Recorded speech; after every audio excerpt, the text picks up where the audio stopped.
दोस्तों स्वागत है आपका आज की बेहद बड़ी और महत्वपूर्ण खबरों में। दोस्तों आपको बता दें आज की बड़ी खबरों में, जी हां, क्या 3 मई के बाद लॉकडाउन 3, ग्रीन जोन में छूट, रेड जोन वाले इलाकों में कोई छूट नहीं, क्या हो सकता है 3 मई के बाद, जानेंगे विस्तार से। इसके अलावा जी हां, बिना राशन कार्ड वालों को भी मिलेगा राशन, इस जगह की नई पहल, जानेंगे किन लोगों को मिलेगा इसका लाभ। बात करें अगली बड़ी खबर की, जी हां, योगी सरकार अब प्रवासी मजदूरों को देगी 1,000 रुपए और मुफ्त में राशन, जानेंगे पूरी खबर विस्तार से। इसके अलावा अगली बड़ी खबर में, जी हां, भारत के लिए राहत की बड़ी खबर, कोरोना की वैक्सीन बनाने के लिए सफलता के करीब यह भारतीय कंपनी, जानेंगे पूरी खबर विस्तार से। अगली बड़ी खबर में, जी हां, हर जिले में 15,000 मजदूरों को रखेगी ये राज्य सरकार, दूसरे राज्यों से आने वाले प्रवासी श्रमिकों के लिए यह है प्लान, जानेंगे पूरी खबर विस्तार से। इसके साथ ही जी हां, इस हफ्ते हो सकता है दूसरे राहत पैकेज का ऐलान, किसान और छोटे कारोबारियों को मिलेगी राहत, जानेंगे पूरी खबर विस्तार से। अगली बड़ी खबर में, जी हां,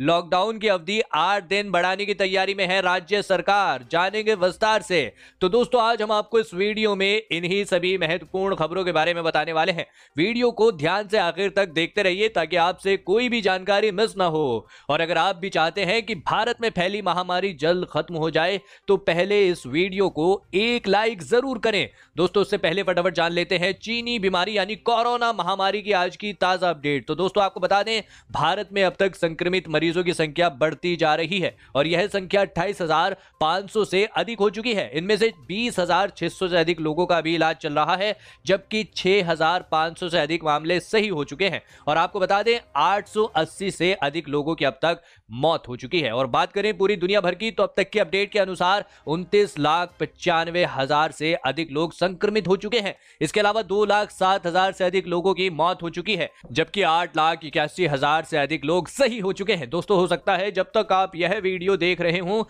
तब तक यह आंकड़ा और भी बढ़ गया हो। इसी के साथ बढ़ते हैं इस वक्त की अगली बड़ी खबर की ओर। जी हां, क्या 3 मई के बाद लॉकडाउन 3?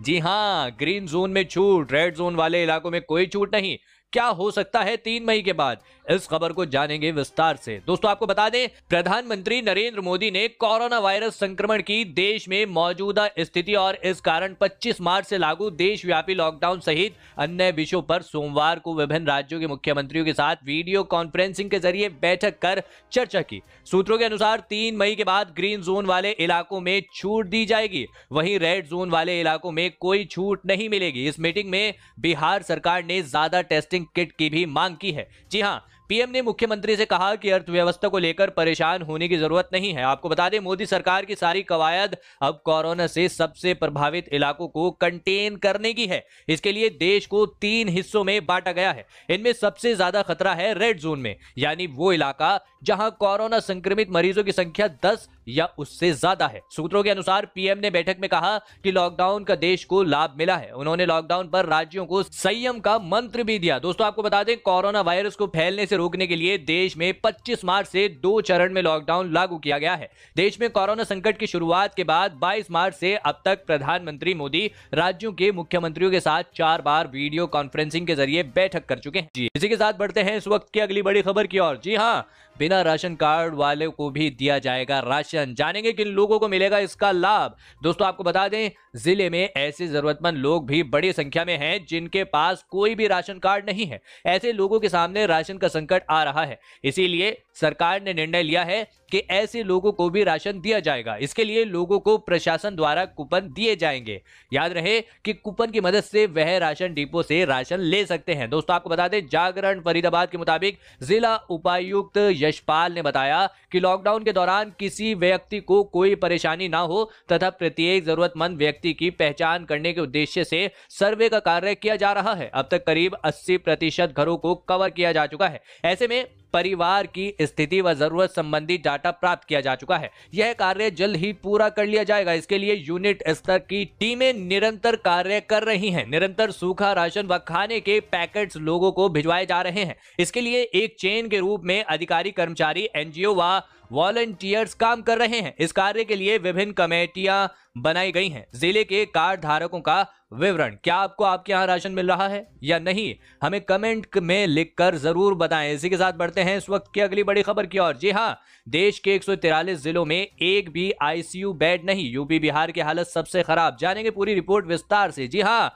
दोस्तों आपको बता दें कि भारत में कोरोना वायरस के करीब 28,000 के सामने आ चुके हैं। जी हां, 28,000 मामले आ चुके हैं और 885 लोगों की अब तक मौत हो गई है।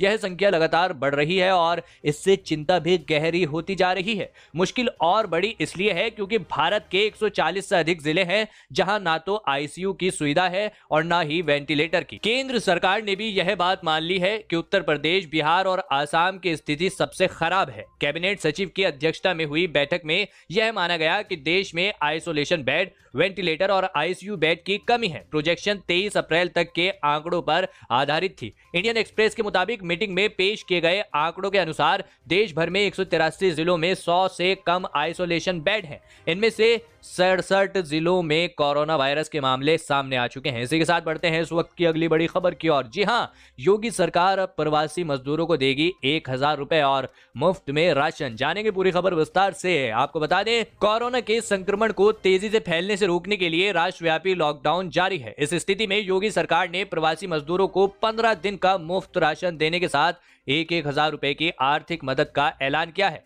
आश्रय स्थलों में रहने वालों का वहीं पर पंजीकरण करने के बाद यह पैसा सीधे उनके खाते में दिया जाएगा। सीएम योगी ने अफसरों को निर्देश दिए कि इन श्रमिकों, कामगारों की स्क्रीनिंग व टेस्टिंग कराई जाए और तभी के तभी बस द्वारा सभी को इनके जनपदों में भेजा जाएगा। जी हां, हमारे श्रमिक और कामगार बंधु जिस जनपद में जाएंगे वहां भी 14 दिन क्वारंटाइन का समय पूरा करेंगे। अधिकारियों को निर्देशित किया गया है कि शेल्टर होम, आश्रय स्थल को सैनिटाइज कर सभी के लिए ताजे व भरपेट भोजन की व्यवस्था की जाए। वहीं 14 दिन की इस संस्थागत क्वारंटाइन पूरा करने के उपरांत सबको राशन किट व 1,000 रुपए भरण पोषण भत्ते के साथ होम क्वारंटाइन के लिए घर भेजने की व्यवस्था की जाए। इसी के साथ बढ़ते हैं इस वक्त की अगली बड़ी खबर की ओर। जी हां, प्रवासी मजदूरों की घर वापसी के कवायद तेज।